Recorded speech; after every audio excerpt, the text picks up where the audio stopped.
Ladies and gentlemen, welcome back to the analysis of YOLENO TV. I hope you're well from wherever you're watching this channel. Now, in our previous analysis, I brought to your attention a debate that took place at Citizen TV, a debate that was conducted by Sam Gituku, and in attendance there was Gladys Boshole, the National Assembly Deputy Speaker. We had Omuchomba, we had Danson Manzo from the Wiper Party. Now, still on this issue, or still on the debate of church donations, it appears as if the Archdiocese of Nairobi wrote a letter that was signed by, let me just take you through the person who signed this letter. Most Reverend Philip A. Anyolo, who is the Metropolitan Archbishop of Nairobi. Now, he wrote a letter, and this letter has been referenced statement on adherence to KCCB directives on political donations to the church. This letter was dated 18th November 2024. And it starts by saying, greetings of peace from the Archdiocese of Nairobi. The Kenya Conference of Catholic Bishops issued a statement on 14th November 2024 addressing critical national issues that require urgent attention from the government. This statement was read in all the churches within the Archdiocese of Nairobi yesterday, Sunday, 17th November 2024. The bishops have consistently maintained a firm stance on the matter of politicians donating money to churches, highlighting the ethical concerns and the need to safeguard the church from being used for political purposes. So I'm not going to read the whole letter, but based on how this letter started, based on the introduction of this letter, you can tell that the Archdiocese of Nairobi was on the verge of rejecting a church donation because it was politically motivated. Now, I want to take you through a tweet from someone by the name Cyprian, because Cyprian is the one who shared this letter from the Archdiocese of Nairobi, signed by Most Reverend Philip Anyalo. So before I take you through this tweet and the rest of this letter, please, I'd like to kindly encourage you to go below there and like this video. Don't forget to like this video because that is the only way YouTube shares our content. Don't forget to subscribe to this channel because that is the only way our channel grows. Thanks so much for that support. Allow me to take you through the contents of this tweet from Cyprian Nyakundi. And he says, the Archdiocese of Nairobi issues a statement regarding donations made by President RUTO and other politicians to Soweto Catholic Church, referencing Kenya Conference of Catholics Bishops directive that discourage politician or political donations to churches and the use of church events for political self-promotion. In line with these directives, the Archdiocese has decided to refund donations of 200,000 from the governor of Nairobi to the choir and parish missionary council, and cash 600,000 from President Ruto to the choir and PMC, and 2 million from President Ruto for the construction of the Father's house. Well, he talks about 2 million here, but the video that I came across was of 5 million. So I don't know that this is another occasion and that is another occasion, but I had about 5 million, and there is another 5 million, and then there's another 5 million to a church within Kirinyaga, and 2 million was awarded by Kithure Kindiki, the professor, who is now the Deputy President of the Republic of Kenya. Now, let's get into this story, ladies and gentlemen. Things are boiling. I was just going through some reactions here, and I was shocked. Someone said something here. Let me just take you through some 2 to 3 reactions. Someone by the name Samora M says, this is good. Soon these politicians will have no options but to deliver and stop the looting. We need to keep pulling together so we can defeat the forces of theft of public funds, corruption, tribalism, blasphemy, and politics of conmanship.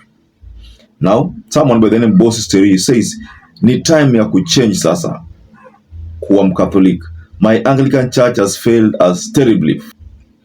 Someone by the name Victor Oria PhD says, June 25th changed this nation. Anyone who thinks it's business as usual is in for a rude shock. We want a country that works so that we can build a nation where everyone has a chance to thrive. So that's a reaction. Let me just take this reaction, seems to be interesting. So I'll just sample some few again. Someone by the name Jaliwa says, I propose we all congregate at Soweto Catholic Church this coming Sunday for our spiritual nourishment. Then we give them our tithe and donations. Joseph Master says, pettiness and tantrum throwing venture. They have been receiving money from the president and from many other political leaders since time immemorial. They now want to please opposition miscreants by saying they have refunded the money. Okay? This reaction is a bit different from the other reactions. According to Joseph Master, he thinks that these churches have been receiving donations time and time again. Now, this time around, they are doing this for politics. But one thing that Joseph Master does not realize is that there was a regulation that was formed by the Catholic to deny or to reject any kind of donation from politicians, this kind of church donations.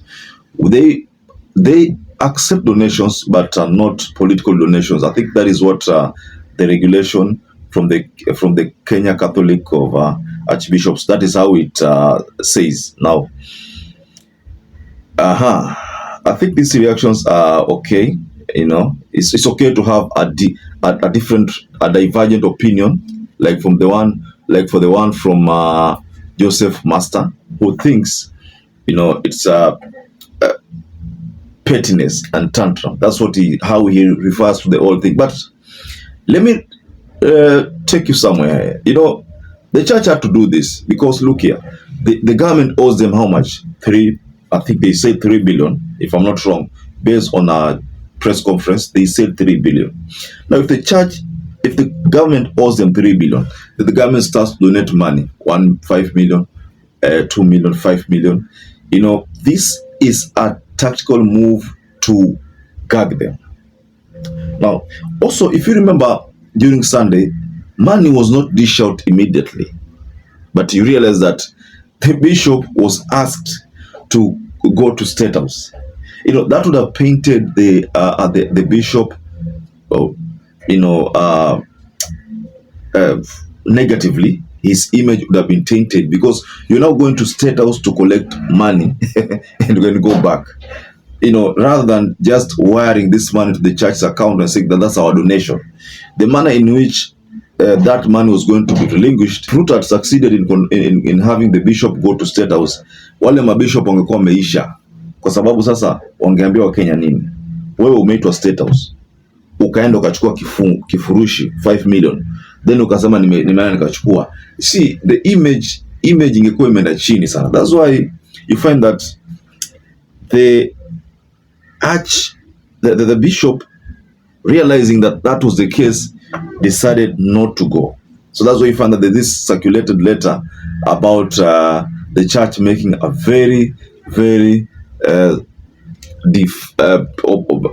shocking move, but the move is meant to stop the government from trapping it. The letter continues by saying, the Catholic Church strongly discourages the use of church events such as fundraisers and gatherings as platforms for political self-promotion.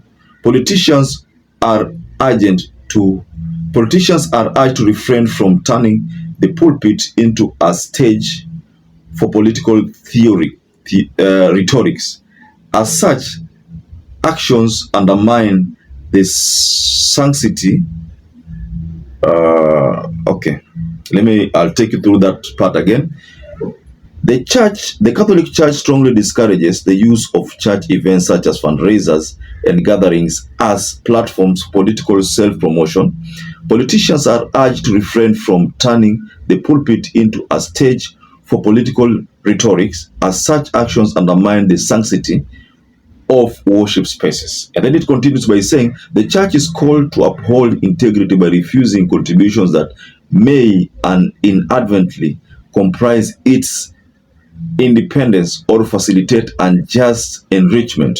Political leaders are urged to demonstrate ethical leadership by addressing the pressing issues raised by the KCCB, including political wrangles, corruption, politics of self-interest, violation of human rights and freedom of speech, the culture of lies, issues surrounding NHIF, unfulfilled promises, misplaced priorities, selfish agenda to extend terms of elected leaders, and overtaxation of Kenyans. The church must remain a neutral entity free from political influence to effectively serve as a space for spiritual growth and community guidance. You know, the letter still continues, but let me just take you through the last part. In light of these directives and in adherence to the Public Fundraising Appeal Bill 2024 under Section 10(2), it is deemed that any person who solicits or receives money or a benefit conducts a fundraising appeal, regardless of whether the representation made was direct or indirect. Such fundraising appeals require a permit in accordance with the bill. Consequently, the donations made to Soweto Catholic Church on Sunday 17 November 2024 are in violation of these directives and the law. These include the Governor of Nairobi's donation 200,000 to the parish or choir and parish missionary council PMC, the President donation of 600,000 to the choir and PMC, and 2 million for the construction of the Father's house. These funds will be refunded to the respective donors. Furthermore, the promised additional 3 million for the construction of the Father's house, as well as the donation of a parish bus by the President, are hereby declined. The politicians are most welcome to attend church for their spiritual nourishment, but they are encouraged to do so as ordinary Christians without leveraging their positions for political gain. Yours in Christ's service. Most Reverend Philip Anyalo, Metropolitan Archbishop of Nairobi. So that is how, those are the contents of that letter, ladies and gentlemen. So from these letters, assuming it's legit, and I believe it's legit, this is stopping any further political maneuvers on the Catholic. Kindly go below in the comment section and you can offer a reaction. So perhaps if you watch this video and you have not subscribed, take 1 second and subscribe, like this video. Until you catch up again, stay safe and stay blessed.